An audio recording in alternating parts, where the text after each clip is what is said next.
So far, everything is peaceful, but since we checked in last, thousands more protesters have arrived here on 3rd Street. I want to show you, this is completely packed, wall to wall between Monroe and Van Buren, and this is as close as protesters can actually get to the convention center. But the numbers on these larger 2-lane roundabouts go against design. After they were built, the study found crash rates increased more than 60%. Filmmakers can now get a permit to shoot at state parks or on state highways for free.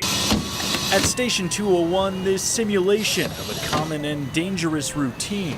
Firefighters rise up the ladder to ventilate a roof, watching each other. And this time, crews on the ground are watching them from above. People didn't believe that we were actually doing. Brian Kotzer is a deputy shift commander with Mesa Fire, leading one of the first drone programs of its kind. We've currently used it on commercial structure fires, residential structure fires. We've assisted with arson investigations. Since October, he says they've been used on around 25 calls. Well, the advantage for us is obviously the convenience, the speed.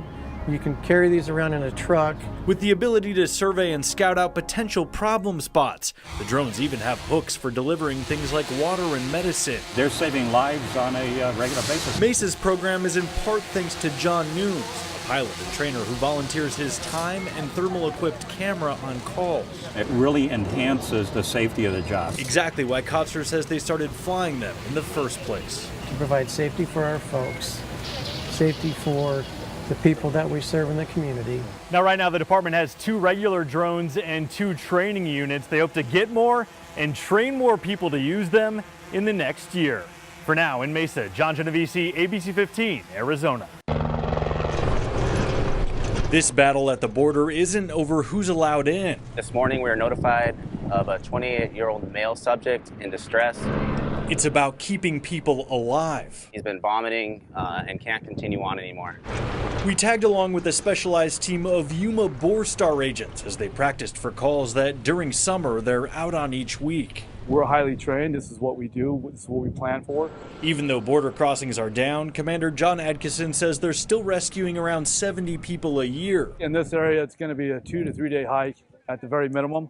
And without food and water, you can imagine the toll it takes on the human body.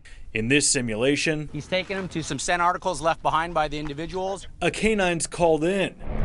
This chopper surveying overhead, leading the team to a shaded spot nearby. Well, we just saw Border Patrol find the person they were looking for at the bottom of this hill. And right after they called in air care, that helicopter is now on its way.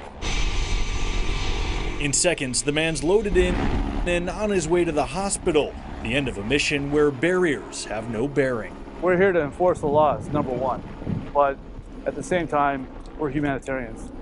John Genovese, ABC 15, Arizona. It's the kind of place where conversations perk up. You hear it all, you see it all. For a dozen years, I feel like little miracles take place in here. Lisa Dode's been behind the counter at downtown Glendale's A Shot of Java.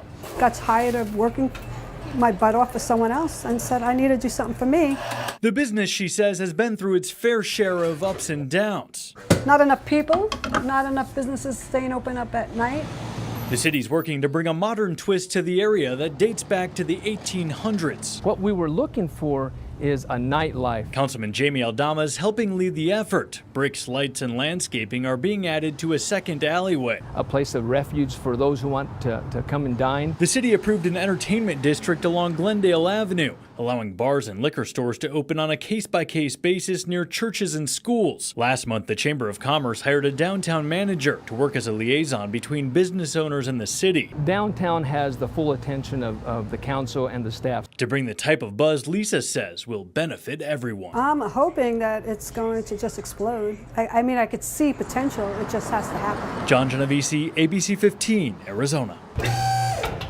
David Altman and his girlfriend's son Where's that wrench at? are on day 2 of a transmission overhaul. I was just trying to help him to where he has a daily driver to and from work. Quotes from auto shops in the area were as high as $1,800, so the pair Don't let go of took matters into their own hands. we're going to save well about close to $1,000 on this repair. Fix what the car needs and that's it. That's the formula behind Rent-A-Lift. The do-it-yourself repair shop Saladad got off the ground a few years ago. People can do their job by themselves if they're handy, but they need a place to do it. The shop provides air, power, and most of the tools you need. The cost to rent one of these lifts is $15 or less an hour. There's a mechanic around if you have questions, and Sal says no two customers are the same. A lot of women change the oil, do some brakes. They get dirty, they like it. New numbers from AAA show new cars on average cost around $1,200 a year to repair and maintain. But if you're willing to put in the time, you got to go down just a little bit. Be prepared to save a ton. You got, basic, mechanical skills. Doing jobs like this is very feasible. In Phoenix, John Genovese, ABC 15, Arizona. Zinfandel vines sprawling across the hillside. This isn't California. They thought I was crazy.